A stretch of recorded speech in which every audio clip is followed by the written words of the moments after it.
Hi. This is my address to Donald Rockefeller. I'll let the Rockefellers abuse his name something bad. Donald Trump. I'm going to be as plain as possible, Mr. Trump. Don. Can I call you Don? Don? I'm Don as well. I'm Don. Don. Don. Don. Don. Don. Don. Don. People. Trouble in Ireland making people appreciate this. You do me no harm. Okay. Donald Trump wants the entire world to bow to America, as they used to bow to America with their 50 stars.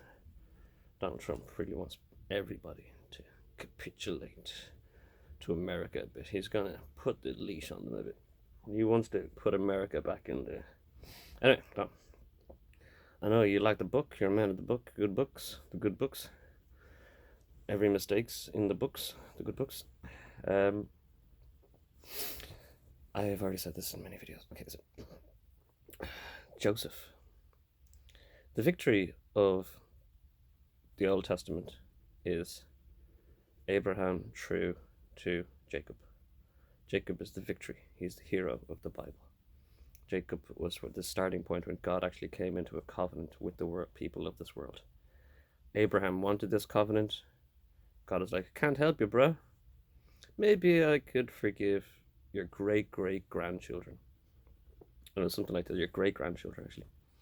And Abraham kept this covenant all the way through and tried to keep all the way through to his grandchildren to achieve Jacob, Israel. Covenant with God on earth. His children fought over, tore this apart instantly, fought over it. Joseph was his kind of favorite kid, apple of his eye, never left his side, and Joseph was going to continue. Joseph was most loved over Simeon or Reuben or Judah, big one, Judah, the eldest son. And it was always seen that the eldest male is supposed to be a priest, but the eldest son in this family became rich in royalty. So it wasn't the priest of the family got ripped off. Anyway, this is supposed to be short and sweet. I got ripped off by my brothers, the French, the Swiss, the Dutch, the Norwegians, the Irish, most heartbreakingly, Reuben or something. I got ripped off by everybody.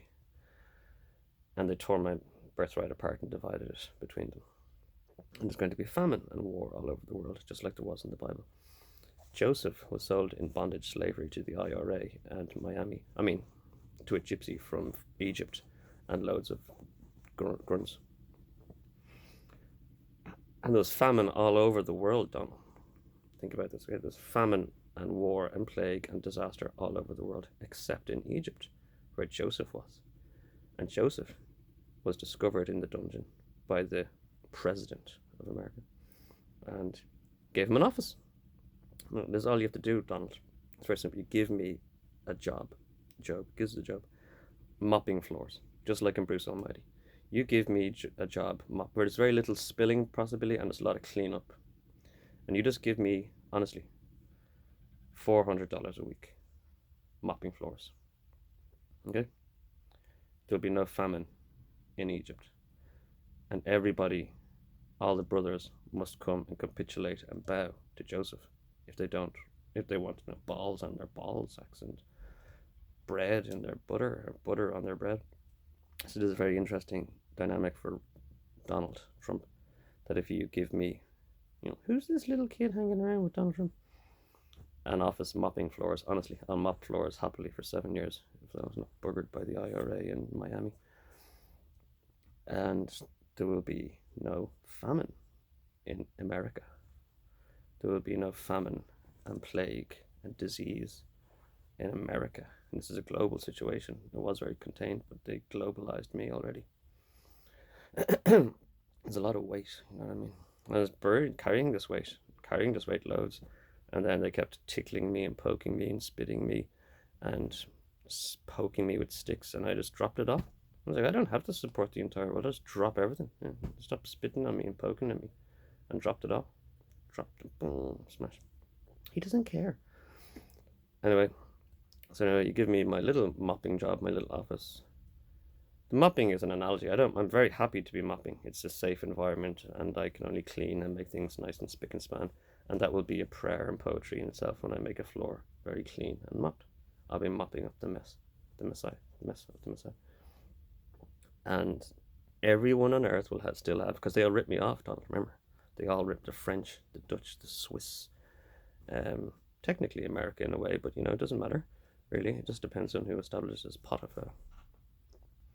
So, yep, they'll all have to come to America, Donald, and capitulate and bow down to America, because you befriended me and they didn't.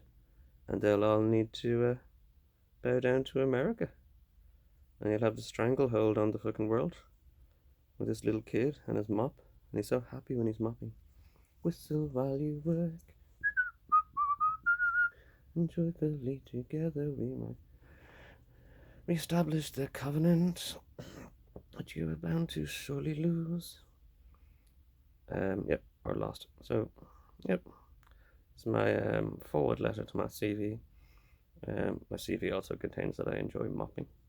Mopping? No, mopping. I like mopping. There's always mopping in a job, isn't there? Someone's got to do the mopping. So, yep, plain and simple, in a nutshell, Potiphar III. There's a hex on that. Potiphar was the Egyptian prince that found Joseph and gave him a job. And then he got hit on. Joseph got hit on by Potiphar's wife. And Joseph was all like, "No way, man. Come on, honey, don't come all up on me. I'm in a hard place here." And kind of rejected her. And then she turned around and was like, "He made an advance on me," because she felt jilted. Yeah, no, it's great. I love the Bible. Great stories. Great stories. Study that, you can overcome all tragedy in life, really. I think all tragedy is contained in the Bible. So studying the Bible, you can be a very good businessman and overcome all the tribulations and trivialities. Again, the mopping is an analogy. I'm happy to mop, but I could give great advice. Great advice. All right, that's for Mr. Trump. Can I call you Don? I had a dream the other night, very good dream. Sitting in a bedroom with King Charlie. I was like, "What do you think, Charlie?" I was like, "I can't believe it was called the King of England, Charlie." "Charlie, how's it going?" Anyway, we'll all have to come and capitulate to whoever's got the kid. The pot, whoever has the kid potted in a plant and potted and growing. Potiphar. That's where pots come from. You got the seed, you got the light, and all you need is some good place to put the seed and the light together and give it some water and hold it.